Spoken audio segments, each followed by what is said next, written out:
Hello, listeners. Welcome to the Crouching Tiger, Hidden Dragon podcast.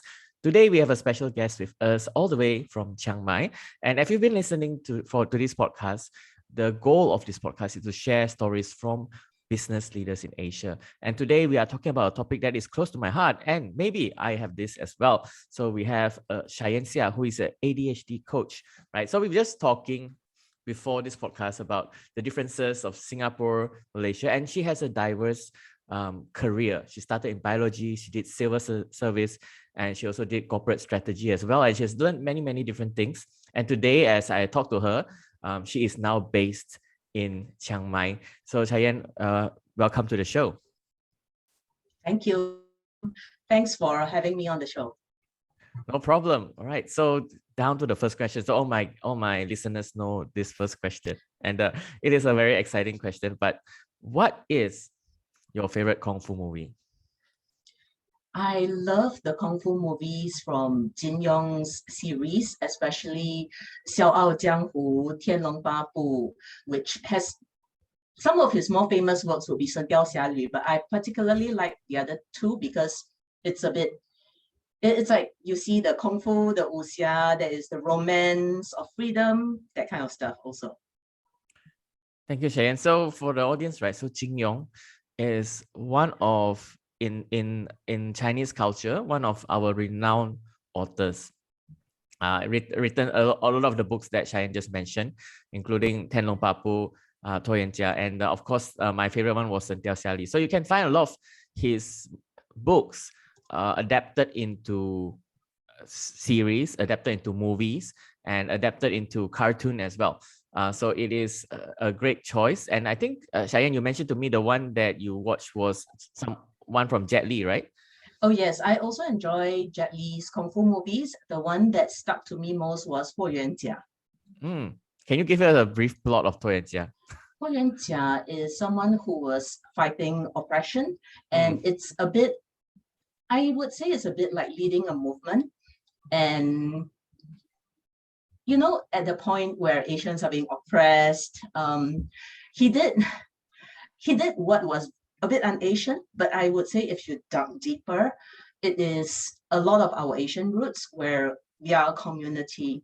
If someone in our community cannot fight for themselves, those who are stronger can stand in the front. We can fight on their behalf. That's what I loved about it, the fight for justice in some sense. Awesome, Cheyenne. Yeah, Jet Li has been mentioned many times on this podcast and is one of my favorite actors because he is an actual Shaolin monk. He's actual Kung Fu practitioner. So yeah, so Cheyenne, thank you for coming on this podcast. So my first question to you is, how do you get into ADHD coaching? I got into ADHD coaching is really because I was diagnosed when I was 30 years old, nearly a decade plus ago. And then there was very little information. I took a diploma to try to learn how to manage myself initially. And then I started sharing a lot more information as, you know, there are organizations that start coming up. Parents, initially it started with parents asking, how do I handle my ADHD kid? How do I handle my ADHD teenager? Because I've worked with young people, especially teenagers and above. So I'm a bit more familiar. So after repeating myself for quite a bit, I realized, and there were actually some parents and who approached me and they said, I think I also have ADHD because after my kid was diagnosed, I think I sound like my kid. We have the same bad habit. So sometimes it depends. Usually financially, parents will choose to get coaching for their kids or their teenagers. But because the word spread around in the community, so some adults, especially if they're facing crossroads, have asked me for coaching. So that's how I started, because there was a need, and very little Asian resources. It's still considered a disability in some sense. It's still considered quite shameful, especially for families that not just value the face a lot, but they are smart, professional, upper tier. Like how could I my kid? So yeah, and that's when I started being engaged, because I don't share a lot of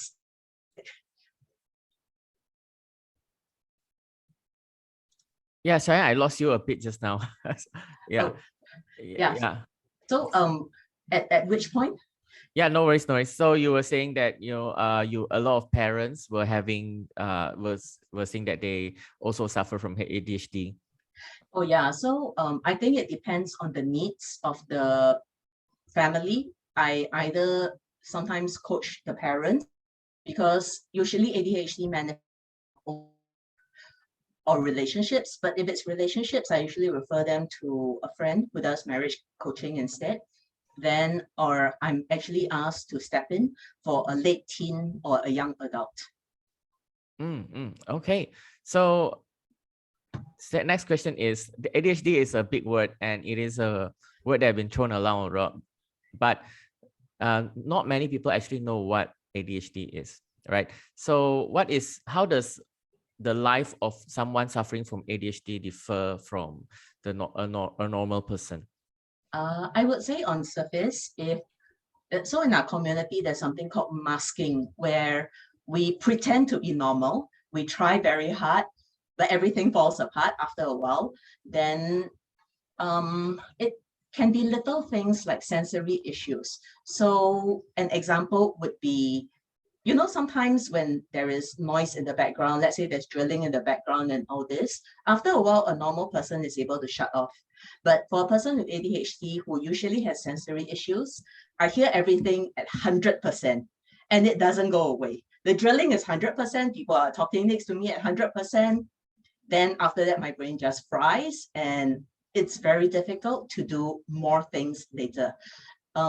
Sometimes you might have seen kids who probably have autism also suffer the same thing, where sometimes they have a meltdown, they start rolling and they start crying on the floor. For adults, we know that it is not socially acceptable. Most with ADHD actually have a certain amount of social skills. So we just suck it up and pretend that it is okay, keep calm and carry on. But we go home, we totally usually the family members, those who live in the same house with us, will see how it breaks down. Then it is also quite dysfunctional at times. Like, let's say if you have a group of friends, because you know that you will lose your train of thoughts. So for me, I lose my train of thoughts very easily, and sometimes just one turn and that's it. It drops on. I am like Dory in Finding Nemo on a bad day, and people with me. It take me 5 times to refill the shampoo in my toilet simply because every time I walk past, I see something, I do something, I walk back to the toilet. Oops, I forgot about the shampoo. But to people, it's irresponsible. It's a bit like, especially for family members or even for colleagues, things will be said like, what's wrong with you? Can you be an adult? Can you be more responsible? Because we lose our thoughts easily, sometimes we blurt out things like inappropriate things, like the empress new clothes. Oh, the empress naked. Like, no, that is unacceptable in Asia. Like, you see it, don't say that kind of thing. But this is where they get into a lot of trouble. It depends because ADHD has 3 subsets. Hyperactivity is just one. So that's why boys are usually diagnosed first, because when they're young, they're literally running and screaming around the classroom. The teacher cannot take it, send them to the doctor. The other 2 kinds, one is impulsivity. The other one is inattentiveness. For females, it's usually inattentive. It's like they're perpetually daydreaming when your kid is still okay. But at work, if you are daydreaming, you are so dead. Because then the boss will say, okay, who's going to do project A and B? And the person will be like, oh my God, what did he just say? Yeah. And how do you recover from that situation where you're like, boss, I just daydream half of the meeting. I don't know what you're talking about. We know as Asians that's socially unacceptable. It's almost like telling your boss or your manager, you probably don't need to be on the promotion list next year, that kind of thing. So it affects in all these little things that I think it accumulates. It's very frustrating. When the person works with you every day, they forget their deadlines. They say they can't do this and that. So it feels like excuses to the normal colleague or even the boss who's like, hi, I mean, I employed you, I trusted you with this. Like, can't you adult? That kind of thing. So it affects in a lot of ways. And I would say a lot of people who have not been diagnosed, who don't have medication, plus coping strategy and psychological intervention, they will usually hit the crossroads where being fired is a real possibility. Thanks for sharing. That is, I know a few people who have those challenges. So thanks for sharing that. I see that in myself sometimes and also in my friends as well. So the next question I have is that that you said that there are a lot of lack of information of ADHD in Asia. There's really, I think in the US they diagnose early, as a lot of children are diagnosed and stuff like that. So like one of the questions I will have for you, like in preparation for this interview, weeks ago I did like a ADHD survey online, but I'm not sure if that is accurate. But what are the best ways to diagnose yourself? I would say to diagnose yourself, firstly, you have to ask yourself, like, have I always been like that since young? And despite your best intentions. So for me, a usual case, because I honestly am not a fan of Excel, I do program occasionally for fun. It's my hobby, but if I need to input data, if I need to analyze, and it's maybe more work related, I can sit in front of Excel sheet for 6 hours. And then the Excel probably has only a few cells filled up, but I have like 64 tabs on my internet browser, despite my best intentions. And there are days where I truly, truly despise myself for, even at this age, not being an adult in that sense. Yeah. So it's really like, I think the first step is it causing you trouble? Because I know of a lot of married couples who have a lot of issues with their partners, because especially if their partner is normal, female, then she'll be like, what's wrong with you? You don't listen to a single thing I say. They might be in Dory mode. Or it's like, why don't you just help me around the house? Or things like that. So it can strain the relationship a lot. They will be saying like, hey, let's say if they have kids, why do I have to take care of you like my second kid or third kid? Like, what's wrong with you? This is supposed to be a partnership. So this strains a lot of relationships. And I think that's when things start piling up mentally and emotionally also. So most people, I mean, if you look at a lot of famous CEOs, I think a lot might have ADHD because they have the drive, the obsession, it's like, or maybe the sheer impulsivity. Like, honestly, I think Richard Branson has ADHD. It's just like, let's solve this. A typical person technically would not do that, but the impulsivity helps us get things done sometimes. And how do we diagnose it? I think it's best to usually go get a referral to either a psychologist or a psychiatrist. So in Singapore, I'm more familiar with the system. I'm not so sure about Thailand, but in Singapore, you would get a referral from a GP to see a psychiatrist where they will diagnose you. A psychologist usually offers like probably other feedback points as to whether they think you have ADHD or not, but it's usually the purview of a psychiatrist within Singapore. And they usually do interviewing tests where if your parents are still around and physically alive, they will actually want your parents to come down and answer the interview. They will self-score and all this. There have been like some NUH in Singapore has been trying to use brain scans for diagnosis, because there are a lot of papers that show that our brain scan literally lights up very differently from a normal person. But it's not accepted as the gold standard. So far, it's still interviewing. You have to bring your report cards from like primary school, elementary school. The consistent phrase would be either the hyperactivity or the seems to have so much potential, but never has the grades to substantiate it. That kind of thing. They are looking for that. Awesome. Yeah. So I think the like you said, get a referral, go to a psychologist, and then they will dig up your history and want to know. Because I had a friend who recently did this as well. So they will rank you from your childhood and also your current status, right? Yes. In the sense that it was quite funny because I went for a brain scan less than a year ago, and they joked that I wasn't serious enough. But then they said that, oh, but you've been on medications for nearly a decade, so maybe that's why you're not serious enough. I'm like, do you want me to be in prison or what to be serious enough? Like be a jobless hobo kind of stuff? A bit strange, but never mind. Yeah. And so the next question would be, so like, thanks for sharing about that.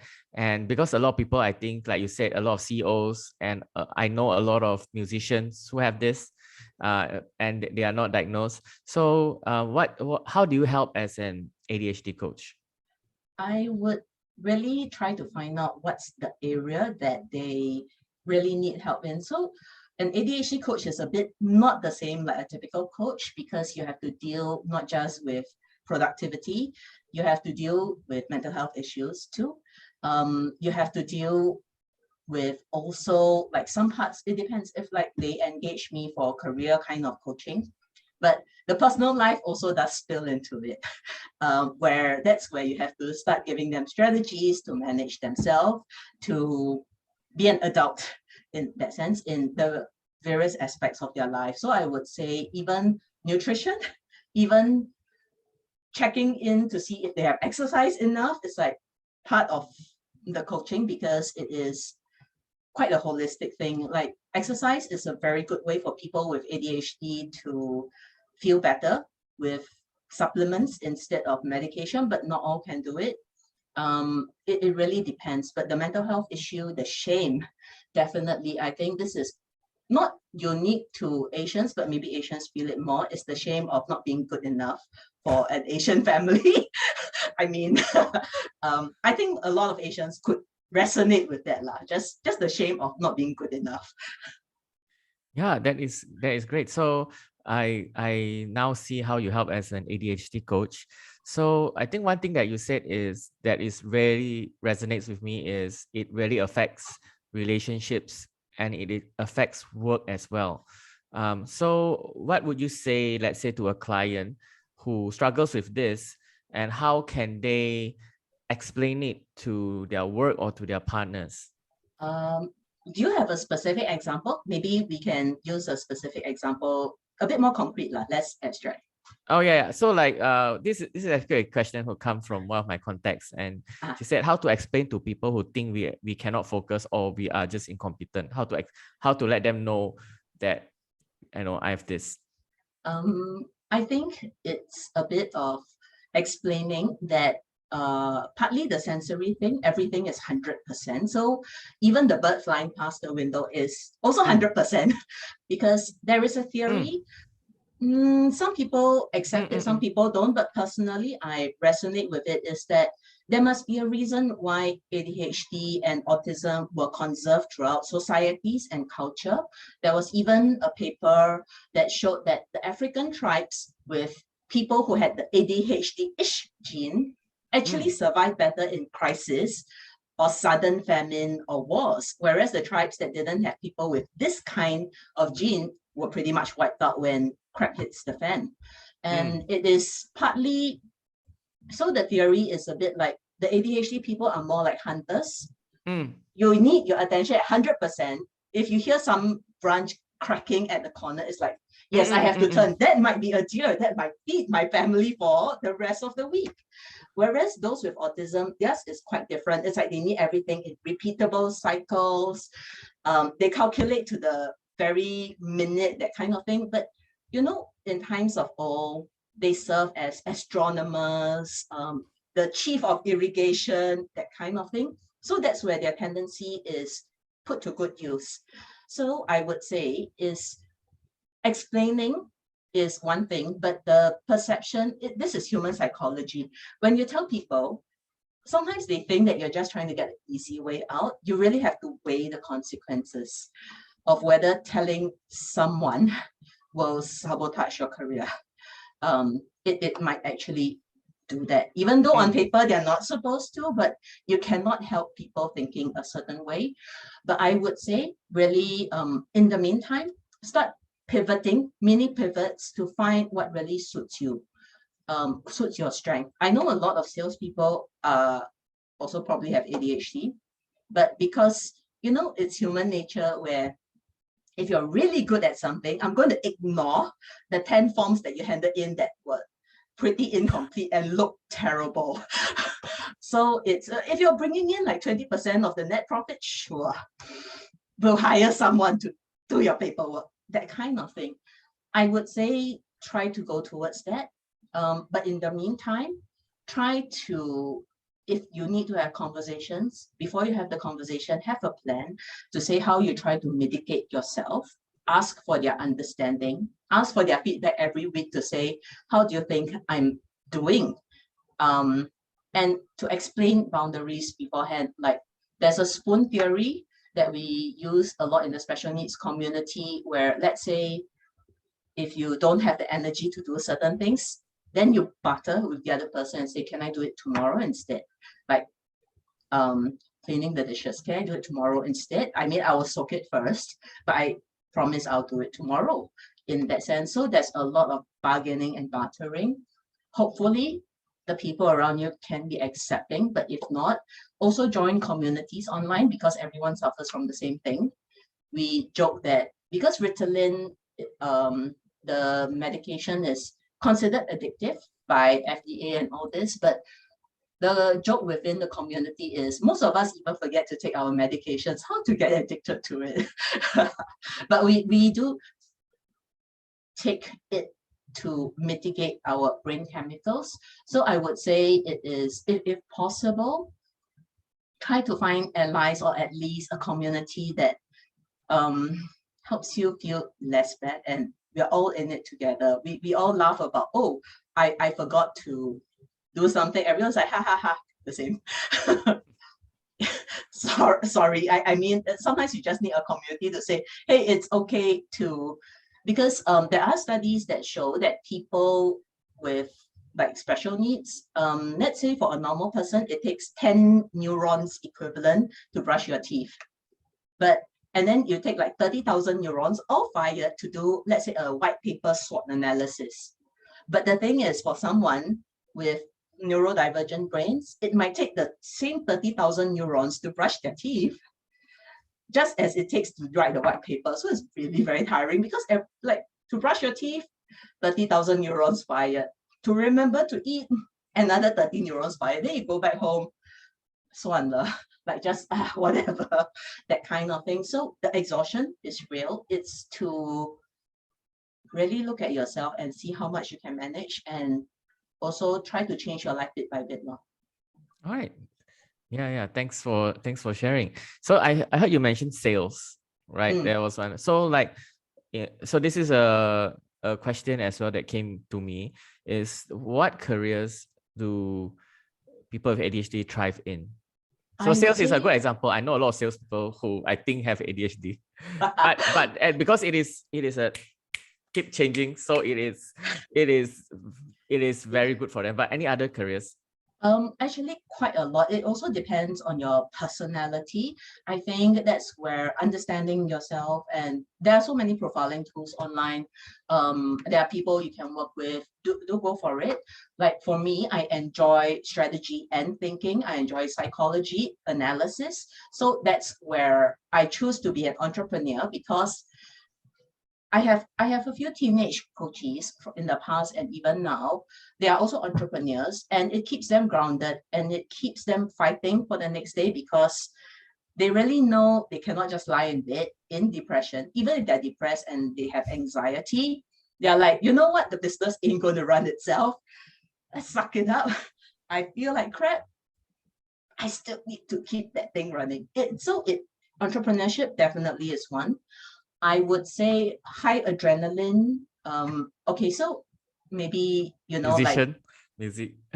Sure, because Yeah. it needs to, firstly, it needs to be in their interest. Then they can obsess over it like 10 hours. So I used to be an ex-gamer and it's terrible. I've melted motherboards before. Poor ventilation, 16-hour gaming a day, obsession, not good. But maybe if I lived now as a young guy, maybe I could have esports as a career. Who knows? Yeah, but I think find what suits you, what is your obsession, and also be willing to let go once you stop obsessing over it. The other thing is understand when it's your need to just have something new instead of dealing with your problem versus something that can be a lifelong obsession. I'm sure all of us have lifelong obsessions. Like for me, my lifelong obsession is psychology. I mean, I play strategy games and all this. So it's a lifelong thing. But I have temporary obsessions like DIY, but IKEA furniture, but sorry, I realized practically I have no gifting in the physical realm. I have built IKEA furniture the absolute wrong way, like the shelves are basic outside. So it is really testing to see what works for you. I would say high adrenaline work, like paramedics, might suit some, because you see that we need the adrenaline. High physical activity careers, be it like PT and all this, might suit some of them also, especially if they have the hyperactivity thing. Marketing suits some of them, especially yes, marketing. especially if they're more into the strategy, like, hey, this is new, let's test the algorithm. Oh, yes. Yeah, so we need all these cheap thrills. Sorry to call it cheap thrills, but it keeps us going in that sense. So marketing is also good because it is fast-paced. There are always new things to try out. There are always things to fix in that sense. So that's the main criteria. It needs to give you a mile high doing that something new. Okay. All right. So thanks for sharing. So next one, I would like to ask about strategies, right? So if someone knows or suffers from ADHD, what are the things that they can do to manage it? The one that produces the biggest dividend, but I think it's the hardest in Asian society, modern day Asian society, is exercise. So then supplements, I mean, my supplements is pretty ridiculous. I have shelves of supplements that I test on myself. So there are brain supplements, I use fish oil.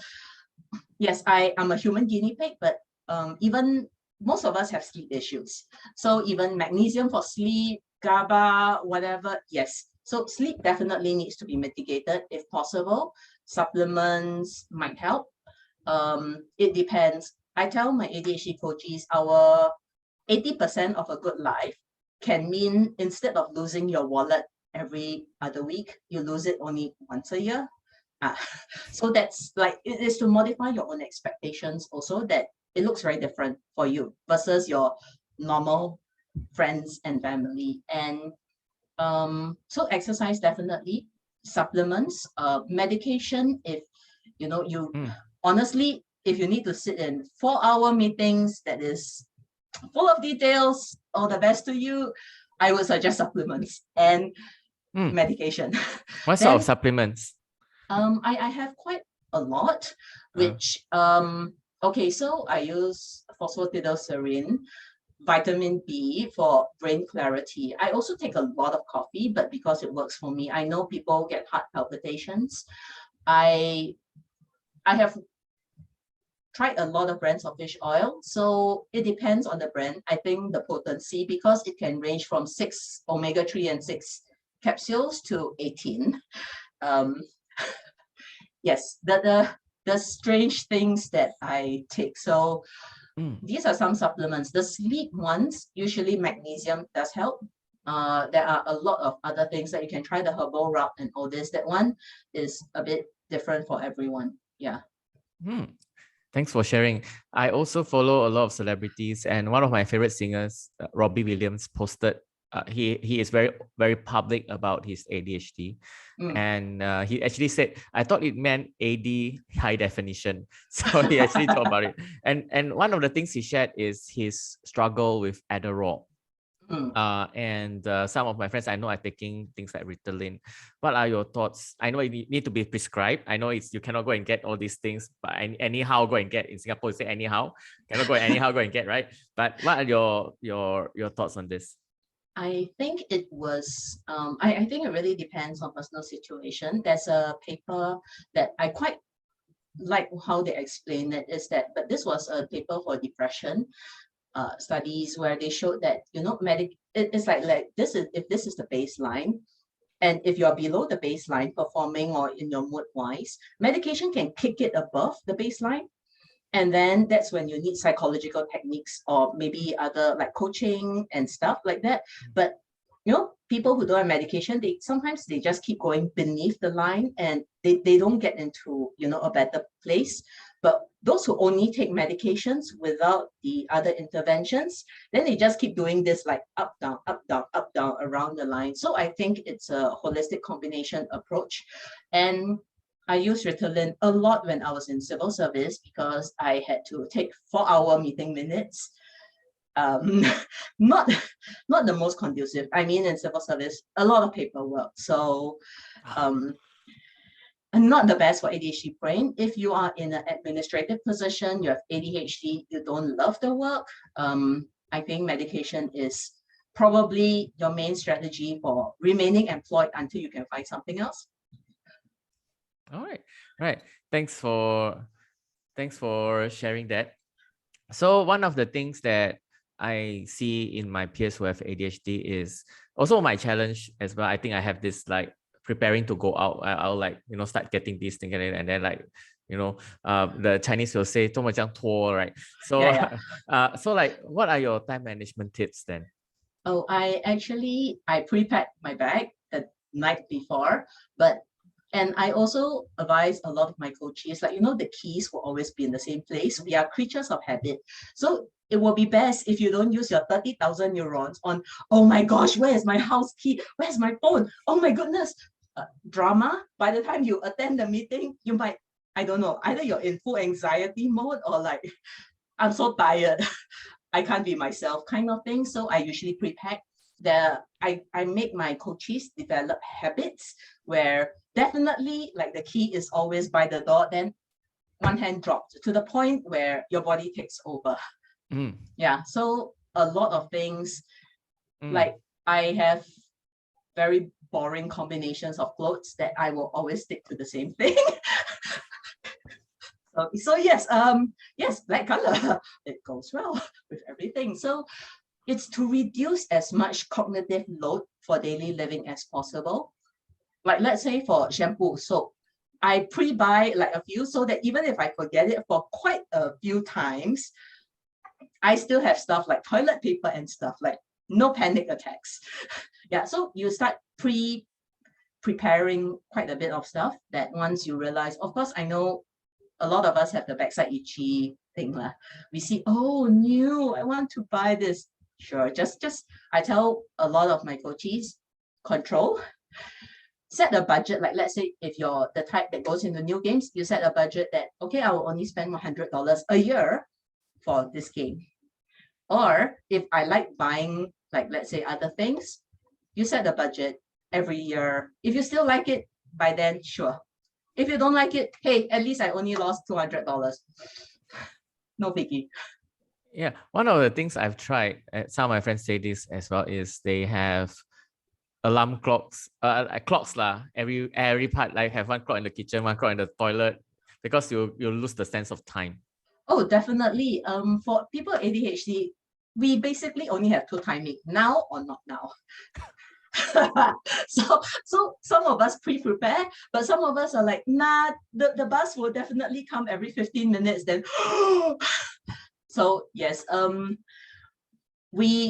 do have timers, which is weird because for an adult, like I have timers all around. Sometimes I set 10 minutes, then 10 minutes is up. Oh, okay, let me move on to the next thing in my life, that kind of thing. So clocks is good. We really need the visual reminder. Timers are also a lifesaver.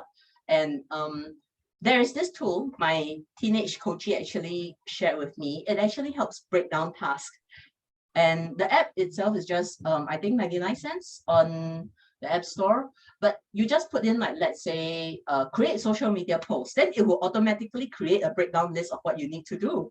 Like research topic, find out what the audience want, blah, blah, blah. Like, let's say research topic, you don't want to think a bit more, then you press it and then it populates even more. How do you do the research? I'm like, oh, wow, AI. Thank you very much, AI. Yeah. Oh, we would love to know the name of the tool if you have that. It's Goblin tool, literally. Goblin, huh? All right, right. Yes. I'll check it out and maybe I'll put it in the description as well. Oh, And definitely. It's such a lifesaver. You just automatically break down tasks and it's suddenly, wow, I'm an adult. all right. So our last few questions before we go. One is referring to what you said. You said community. So what are the communities they can join? For parents in Singapore, there's this community called Spark Singapore, where they deal more with parents and educators. Whereas in Singapore, for unlocking ADHD, it's more for people with ADHD themselves. Can be young people, they can be parents of all sorts. So they share tips, like insider tips, like, hey, don't go to this hospital because the psychiatrist is no longer there, stuff like that. And they also share, like, sometimes funny quips, like, oops, I put shampoo on my toothpaste as my toothbrush instead. Ha ha ha. Everyone laughs. No judgment. Okay, thank you. And last question, right, is you mentioned that it is from losing your wallet 10 times a year to losing it once a year, right? So the last question I would like to end with is, can you share success stories from your coaches? I would say, especially for ADHD, I do coach a lot more late teens and young adults, and almost all of them are in a better place now. A lot of them came to me with serious mental health issues. Grades were not that great. They skip school pretty frequently, and I would say, and a lot of them actually are entrepreneurs too. They have their own side hustle as students. And like, yeah, late teens, young adults, like between 16 to 22 years old. And I would say by the time they graduated from my coaching, one became a student leader. The other one, who thought that she could never go to uni, is now applying for uni after successfully doing quite well on SATs. Then another one, she's also gone to uni, but she took a break here to work on her business. And she's like, yeah, I'm ready to pursue something else. Yeah, so whereas I think some of the adults, they were in quite a bad place, career crossroads. One of them was having very bad mental health issues, and it came to a point where after working with me for a while, he's a lot happier. He's in a job that doesn't pay as well, but it makes him a lot happier.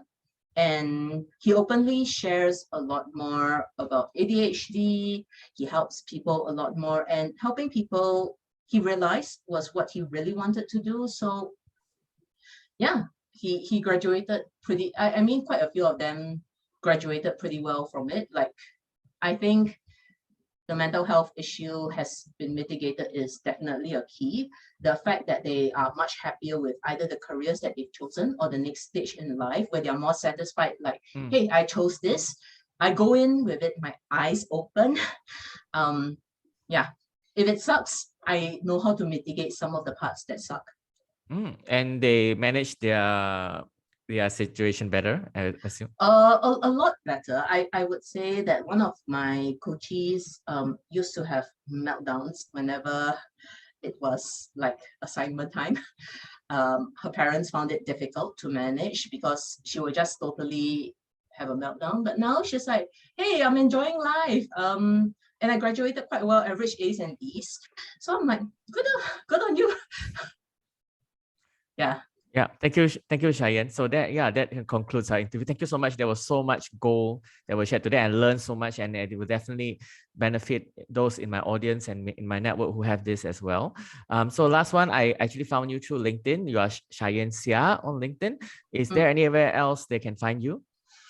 So far, LinkedIn, I'm a bit more active, but yes, and I have to confess the ADHD thing. I was supposed to revamp my website. Let me get to it. Okay, personal confession to my audience here. I have wanted to start a website since 2 years ago. But because I still have revenue coming in without the website, so it didn't come to me. And when Cheyenne said about the Goblin app, the thing that I want to put inside is how to start a website. I know, yeah. Definitely it is good because I used it and I intend to move away from WordPress to use Notion even, and with a platform manager, because I mean Notion has saved a lot of my brain space. So if I can use Notion for a web page and I just need to use another platform for SEO and stuff like that, why not? So yes, yeah, it's a tip. You could consider using Notion as a web page, or maybe Canva if you're more into the design stuff. Yeah. But Goblin. Okay. All right. Thank you so much, Cheyenne. And for my listeners, please connect with her. And thank you so much again, Cheyenne, for being on the show. Thank you.